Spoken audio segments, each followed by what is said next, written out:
High in the canopy of the rain-crest jungle, amidst the sweet scent of mangoes, lived a parrot named Piko.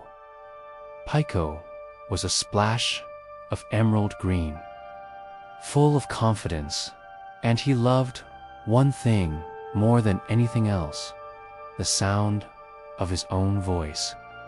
He talked from the first light of dawn until the stars appeared.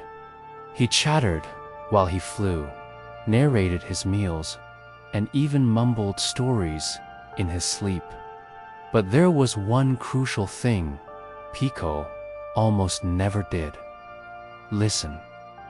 Every single morning, the jungle didn't wake up to the gentle chirping of crickets or the rustle of leaves. It woke up to Piko. "Good morning, world. Guess what I dreamed about?" Or, "Hey, did you hear about the monkey who slipped on a banana peel?" He'd constantly interrupt the wise old owl mid-sentence. He'd talk right over the slow, thoughtful advice of the ancient turtle. He'd even mimic the mighty lion's roar, just to be the loudest voice in the forest. Whenever other animals tried to give him a piece of advice or a friendly warning, Piko would just wave a wing dismissively. "Oh, I already know that," he'd squawk. "Oh, yeah. Heard it all before." But the truth was, he hadn't heard it. He had only been waiting for his turn to speak again, impatiently tapping his foot until he could fill the silence with his own noise. One sunny afternoon, a strange feeling swept through the jungle.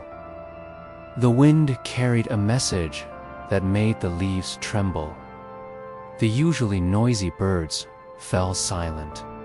The old owl, perched on a branch above, hooted a low, urgent warning. "Piko, danger is on the move. Hawks are hunting in this part of the forest today. You must stay low, and most importantly, stay quiet."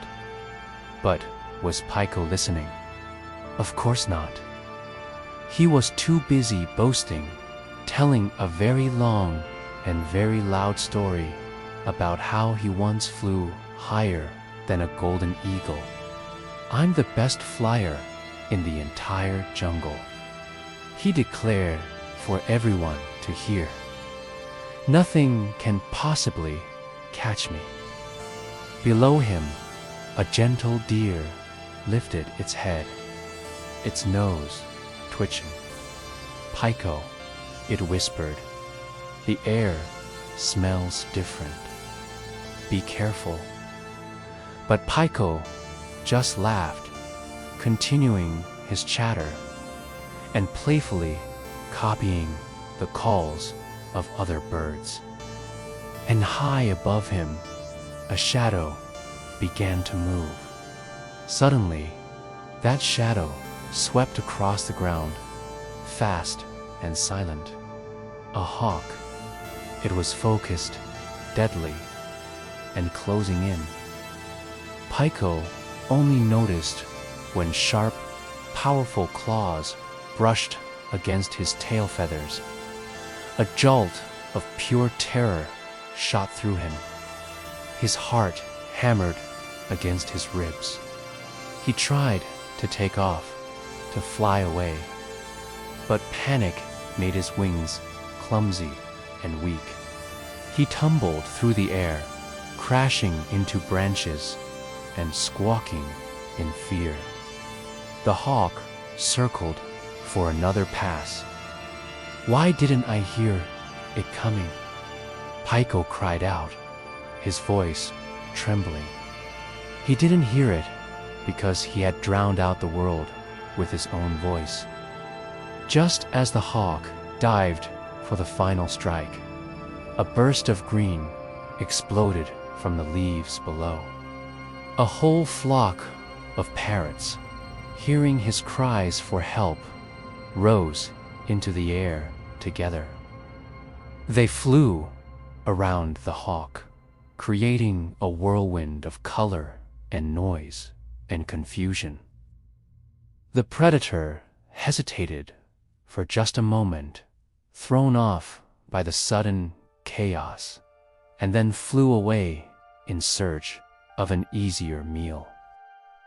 Piko landed heavily on a branch, his whole body shaking. He was alive, but only just. The jungle fell quiet again. The wise old owl flew down and landed gently beside him. "Piko," the owl said, his voice soft but firm.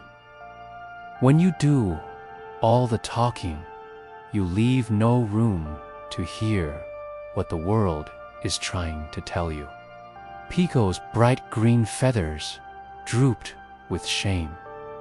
"I thought being the loudest meant I was the most important," he whispered. "But I didn't hear the danger. I didn't hear my friends trying to help. I didn't hear wisdom." The old turtle, who had slowly made his way to the tree, nodded. "Listening is what keeps you safe," he said. "Talking only fills the air." From that day forward, Piko was a changed parrot. He still loved to talk. For all, he was a parrot. But now, he listened first. He listened to the whispers of the wind. He listened to the warnings of his friends. He listened when another animal was sad or needed to share a story. And a truly amazing thing began to happen. The jungle started to trust him. Now, when Piko spoke, other animals would stop what they were doing and listen intently. They knew his words were no longer just noise. They were thoughtful. They had meaning. Piko learned the truth the hard way. Listening is a superpower far stronger than simply speaking. Because wisdom rarely shouts, it whispers, and only those who are quiet enough to listen will ever hear it.